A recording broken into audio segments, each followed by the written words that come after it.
Condiciones para el ejercicio de los derechos.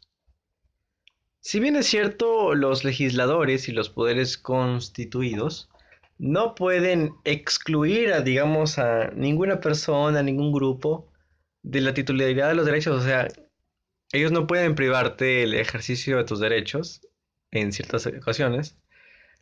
El constituyente sí lo hace y ellos establecen condiciones para que puedas mantener esa titularidad de tus derechos fundamentales y los dividen en dos grupos, el de carácter natural y el de carácter jurídico. El de carácter natural se vincula con la mayoría de edad simplemente y el jurídico con la nacionalidad.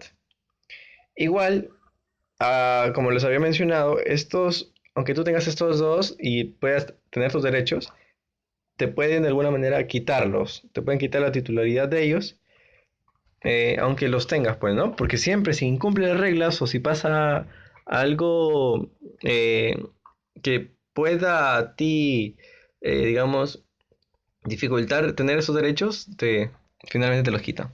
Bueno, vamos a ver el tema de nacionalidad que tendría que ver con el carácter jurídico. ¿La nacionalidad qué es?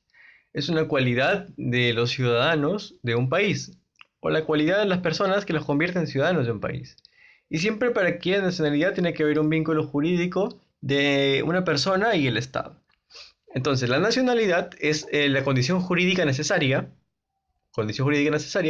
para poder ser titular de los derechos, determinados derechos fundamentales que se pueden obtener, por ejemplo, como los derechos políticos o también llamados los de participación política, que dentro de ellos destacan el derecho al sufragio, puede ser activo y pasivo, ¿no?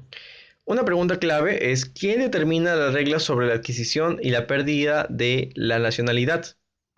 Y es el Código Civil. Dentro del Código Civil están estos de aquí que nos dice cómo se adquiere la nacionalidad y cómo se pierde también ella. Luego esto es vinculado con el derecho español. Entonces, dentro del Tratado de Unión Europea de Maastricht en 1992, aparece que este tratado nos introduce el concepto de ciudadanía europea, que se vincula con los derechos y libertades. Entonces, lo que nos piden ahí es que debe tener circulación, o sea, debe estar viajando constantemente. Pero también tiene que tener una residencia dentro de la Unión, o sea, dentro de un país debe tener residencia. Dentro de la Unión Europea en sí, ¿no? Todos los países que sean miembros de la Unión Europea. Y además tiene que tener derecho a sufragio, como hemos mencionado anteriormente, activo y pasivo, ¿no? Que le va a permitir elegir en elecciones municipales y en el Parlamento Europeo, también en el Parlamento Europeo donde se elige. Existen tres grupos de derecho. Los primeros son los que son igualmente reconocidos para los españoles extranjeros, o sea, no hay diferencias. El segundo solo para los españoles, no hay para extranjeros. Y el tercero es para ambos, pero con cierta diferencia. Españoles y extranjeros difieren de alguna manera con sus derechos. ¿Está bien? Aquí tenemos una hoja que vamos a leer, dice.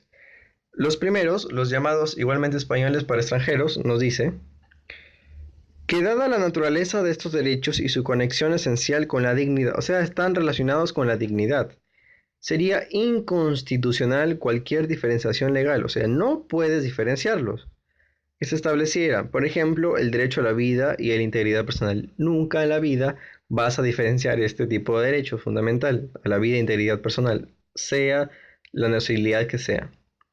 El número 2, que es solo para españoles, nos dice que son aquellos derechos que solamente tienen por mandato constitucional a los españoles, quedando por lo tanto excluidos los extranjeros. ¿Se trata de qué? ¿De qué se trata esto? De los derechos de participación política, o sea, solamente en la política tienen que estar los españoles. Y acceso a cargos públicos, ¿sí? La exclusión se debe a su carácter eminentemente político relacionado con la actividad soberana del Estado. En resumen, nos dice que para obtener cargos en el Estado, digamos, solamente se necesita la nacionalidad española, no puede ser extranjero. Ok.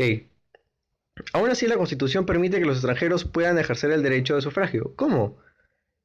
En virtud de tratado internacional o ley atendiendo criterios de reciprocidad. Es decir, que el país donde es nacional reconoce el mismo derecho de los ciudadanos españoles. O sea, si por ejemplo aquí hay un país A y un país B, ¿no? Entonces el país A, digamos que para los a las personas del país B les permite esto, el país B va a hacer lo mismo. Entonces, solamente en este tipo de casos los extranjeros pueden votar. En el país A o B, depende, ¿no? Hoy por hoy, ello se produce respecto de los ciudadanos de la Unión Europea, gracias al Tratado de Maastricht, de año 1992, ¿cierto?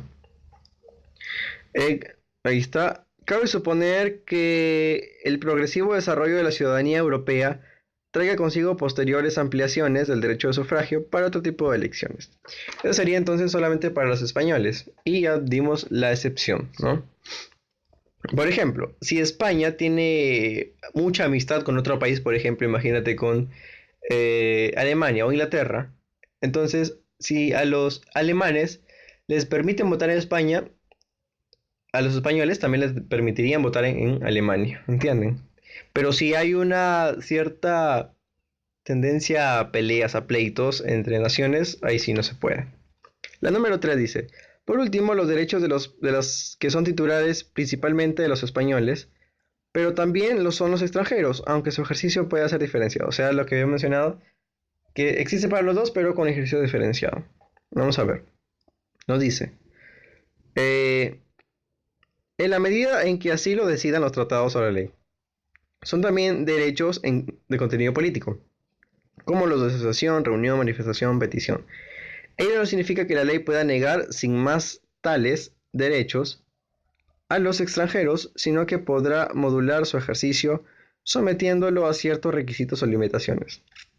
Si bien no reduciéndolo hasta el punto de hacer irreconocible el derecho o provocar su desaparición, que serían inconstitucionales, se impusiera a los españoles. Como se acaba de ver, los extranjeros gozan en España, aunque con peculiaridades, de la mayoría de los derechos reconocidos por la Constitución. Ahora bien, ello no significa que todas las personas, cualquier que sea su nacionalidad y circunstancia, puedan entrar sin más en territorio español. Por eso la legislación de extranjería contempla las figuras de la estancia y la residencia, sometiéndolas a distintas exigencias y requisitos administrativos. Por su parte, la Constitución se refiere como supuestos peculiares de presencia de extranjeros de España al derecho de asilo y extradición. Vamos a ver qué es el derecho de asilo.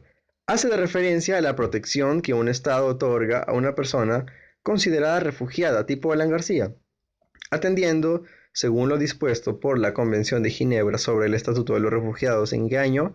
En 1951, a la situación de perseguido o sancionado. Eso es lo que decía Alan García. A mí me están persiguiendo políticamente. Que sufre en otro estado por motivos de raza, religión, nacionalidad, opiniones políticas o perteneciente a determinado grupo social. Luego tenemos a la extradición. Es la entrega a un estado extranjero de una persona acusada de la comisión de un delito o condenado por ello, para que en primer caso sea juzgada y en el segundo cumpla la condena establecida. Eso es lo que pasa a Toledo.